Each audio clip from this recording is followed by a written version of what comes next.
Estamos de vuelta en Los Infiltrados con un nuevo grupo de panelistas, con Luis Alberto Aninat, abogado, concertacionista independiente, ¿ya? Y además director de Giro País. ¿Cómo está, Luis Alberto? Muy bien, muchas gracias. Bien. Y además con Guillermo Holzman, reputado analista, máster en ciencia política y director de asuntos públicos de la Universidad de Chile. Y además conocido como uno de los analistas de inteligencia más reputados del país. Así es. Partamos por usted con el tema de estrategia y aprovechando su labor como analista. ¿Cuán difícil le va a ser a Frey remontar en los puntos que le faltan o cuán fácil le va a hacer a Piñera los 6 puntos que le faltan? A ver, para Frey de 0 a 10, 8. O sea, es decir, la pista la tiene dura, la tiene muy difícil porque tiene que capturar un voto que no es homogéneo, es decir, probablemente es más fácil capturar un 80% del voto arrate, digamos, en la medida que haya una negociación que llegue a término, pero el voto de Ominami es más complejo, es más disperso, es más reflexivo, yo diría, en términos que tomó una decisión de no votar concertación en una gran mayoría de ellos, y esa decisión fue reflexiva, no fue simple. Y con lo cual además se rompe la tesis que normalmente yo se la instalo a Escalona, de que el padrón histórico, al ser histórico, al ser envejecido, se comporta exactamente igual. Y esta elección lo que ha señalado es que un porcentaje de ese padrón no se comportó igual. ¿Ya? Oye, y Luis Alberto, yo no sé, ¿cuál es tu lectura? Si, digamos, ayuda a estos rostros, un poco hablábamos con Jorge en el bloque anterior, no son nuevos, pero sí podríamos decir que son los hijos de la concertación. Algunos literalmente.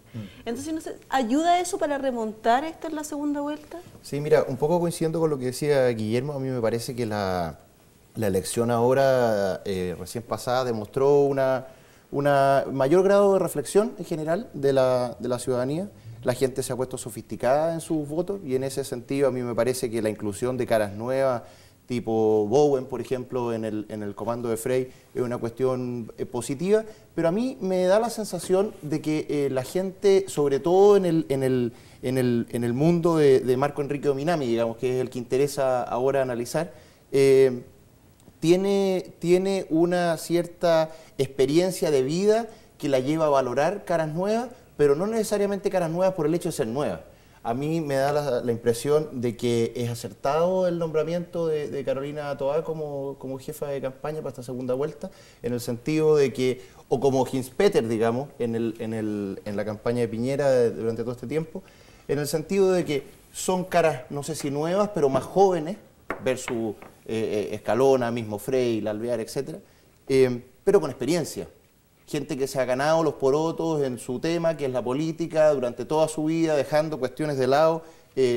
Jorge Burgos recién resaltaba las calidades personales de Carolina Toá, que ciertamente le podrían haber permitido desarrollarse en cualquier ámbito de la vida nacional, digamos. Y ha optado por uno que es complejo, que es difícil, que es machista, que es excluyente, y lo ha hecho con éxito. Yo creo que ese tipo de nombramientos ciertamente van a ayudar, digamos. Ahora, pero en paralelo es una mala señal que se hace ese tipo de cambio, pero por otro lado, los presidentes de partidos, fundamentalmente de dos, digamos, Juan Carlos Latorre, Democracia Cristiana, y Camilo Escalona, no solamente, digamos, del Partido Socialista, no solamente dicen no vamos a renunciar, sino que además hacen una serie de descalificaciones, que es absurdo, que no corresponde, que esto no se puede hacer. Fíjate, yo tengo, claro, yo entiendo la sensación de piel que produce declaraciones de esa naturaleza, ¿no es cierto? Pero por otro lado también rescato en Escalona, Latorre, con los cuales uno puede estar, sobre todo generacionalmente, sumamente en desacuerdo en muchas oportunidades. Rescato el respeto que tienen por la institucionalidad. Creo que le hace bien al país. La discusión que se produjo en su momento respecto de la primaria, ¿no es cierto?, con Marco Enrique, es mucho más matizada y es mucho más difícil, yo creo, de lo que se percibe, ¿no? Que lo dejaron afuera, entonces este es el castigo a las cúpulas por dejarlo afuera. Camilo Escalona condujo un proceso democrático al interior de su partido de acuerdo a las reglas que están establecidas por el propio partido, y ese partido proclamó a Eduardo Frey. ¿Qué hace después como presidente del partido? Dice, vamos a dejar nulo todo lo que hemos hecho y vamos a incluir otro porque otro quiso decir que quería ir.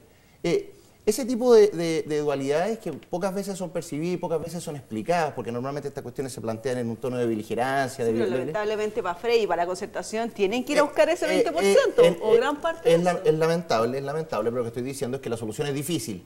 No es sencillamente fácil decir, estos son unos apernados que se están quedando. Yo creo que tienen un tono que es un poco prepotente, un tono que es generacionalmente un poco prepotente, pero lo que estoy diciendo es que quiero rescatar un punto de lo que sí tienen. Tienen un aprecio por la institucionalidad que a Chile le hace bien y lo distingue de otros países. Guillermo, la noche del domingo, la evaluación en algunos círculos concertacionistas era una pelea más y perdemos la segunda vuelta. ¿Tú crees que esta semana la coalición se ha comportado a la altura, considerando que Piñera, a contar del mismo lunes, puso publicidad en todos los medios de Chile dando las gracias, inmediatamente metió la pata en el acelerador?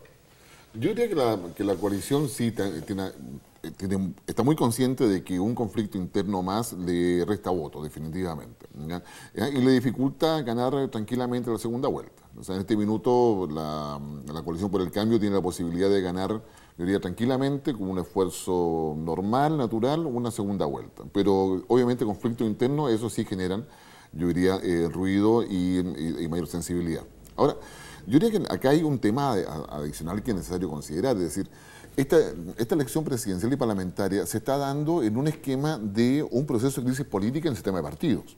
Es decir, la fragmentación en la concertación, que es más evidente porque ha sido coalición gobernante durante 20 años, es evidente. Las subdivisiones del Partido Socialista, los liderazgos personalistas del PPD, qué sé yo, los conflictos internos medio soterrados del Partido Radical Socialdemócrata, ni que hablar de la democracia cristiana. Es decir, ha tenido que sobrevivir a un esquema.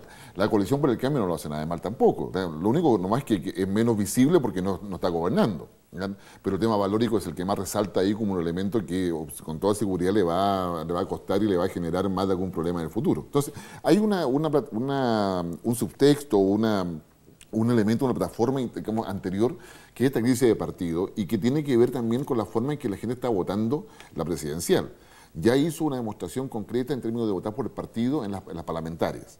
Y ahí tenemos una distribución de votos que es distinta a cómo se dio en la presidencial.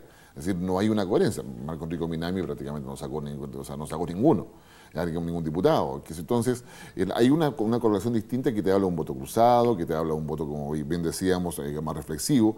Y en esa perspectiva, yo te diría, hoy día la estrategia, particularmente de la coalición por el cambio, va a una estrategia, yo diría, mucho más integradora. Creo que el primer punto de diferencia queda marcado por el discurso de Frey, es la noche del día domingo, versus el discurso de Piñera.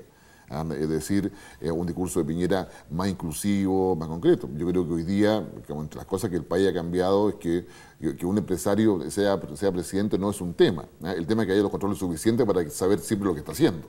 Yo creo que el tema va por otro lado. Y en esa perspectiva yo creo que la inclusión en el caso de la concertación de Carolina Toá sí es un aire fresco sin lugar a dudas, pero eso no necesariamente define el voto de ese 20%, o del 70% de Marco Enrico Minami que necesita